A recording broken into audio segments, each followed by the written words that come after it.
بسم اللہ الرحمن الرحیم۔ السلام علیکم ناظرین، ویلکم بیک ٹو اندر ویڈیو۔ میں ہوں حاجی صاحب اور آپ دیکھ رہے ہیں بول جیو بول۔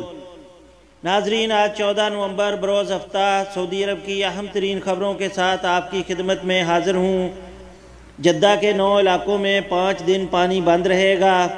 سعودی عرب میں جدہ کمشنری نے کہا ہے کہ ساری سٹریٹ اور کنگ فہد روڈ چوراہے کا کام مکمل کرنے کی وجہ سے 5 روز تک جدہ کے 9 محلوں کے لیے پانی کی سپلائی بند رہے گی۔ اخبار 24 کے مطابق جدہ کمشنری نے ٹویٹر پر بیان میں کہا کہ پیر 16 نومبر سے 5 دن تک 9 محلوں میں پانی کی سپلائی بند رہے گی۔ ان میں الفیصلیہ، الروضہ، السلامہ، النعیم، المحمدیہ، الزہرہ، النہضہ، الخالدیہ اور البوادی شامل ہیں۔ پانی کی سپلائی کی بندش کی وجہ یہ ہے کہ ساری سٹریٹ اور کنگ فہد روڈ چوراہے کا پل مکمل کیا جائے گا اور پانی کی لائن نیا نظام تیار کیا جائے گا۔ بیان میں تمام صارفین سے کہا گیا ہے کہ وہ پانی کی بندش کے باعث احتیاطی تدابیر اختیار کر لیں۔ کاپی رائٹ کی خلاف ورزی پر جرمانہ۔ سعودی عرب میں مقامی عدالت نے کاپی رائٹ کی خلاف ورزی پر ایک ادارے کو 22,000 ریال معاوضہ ادا کرنے کا حکم دیا ہے۔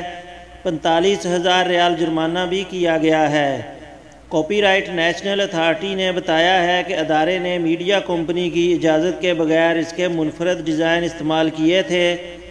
اخبار 24 کے مطابق کاپی رائٹ اتھارٹی نے بتایا کہ عدالت نے خلاف ورزی کرنے والے ادارے کے خلاف نہ صرف معاوضے اور جرمانے کا فیصلہ دیا بلکہ میڈیا کمپنی کے منفرد ڈیزائن جو اس کے قبضے میں تھے انہیں ضبط کرنے اور اس کا ریکارڈ تلف کرنے کا بھی پابند بنایا ہے۔ کاپی رائٹ اتھارٹی نے مزید کہا کہ کوئی بھی کمپنی، ادارہ یا فرد کسی کی ادبی اور آرٹ تخلیقات اجازت کے بغیر استعمال نہ کرے۔ اجازت تحریری طور پر لی جائے جبکہ زبانی اجازت نامہ ناکافی ہوگا۔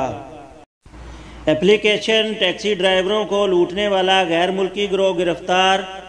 سعودی عرب کے دارالحکومت ریاض میں پولیس نے اپلیکیشن ٹیکسی ڈرائیوروں کو لوٹنے والے غیر ملکی گروہ کو گرفتار کر لیا ہے۔ اپلیکیشن اور ہوم ڈیلیوری کے ڈرائیوروں کو بلا کر انہیں لوٹا جا رہا تھا۔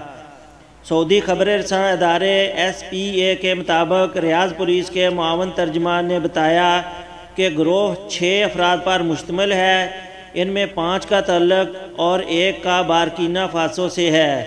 پولیس ترجمان نے مزید بتایا کہ غیر ملکی گروہ نے تیز دھار آلات کے بل پر ڈرائیوروں سے نقدی اور قیمتی اشیاء چھینی تھیں۔ گروہ کے تمام افراد کے خلاف FIR درج کر کے انہیں پبلک پراسیکیوشن کے حوالے کر دیا گیا ہے۔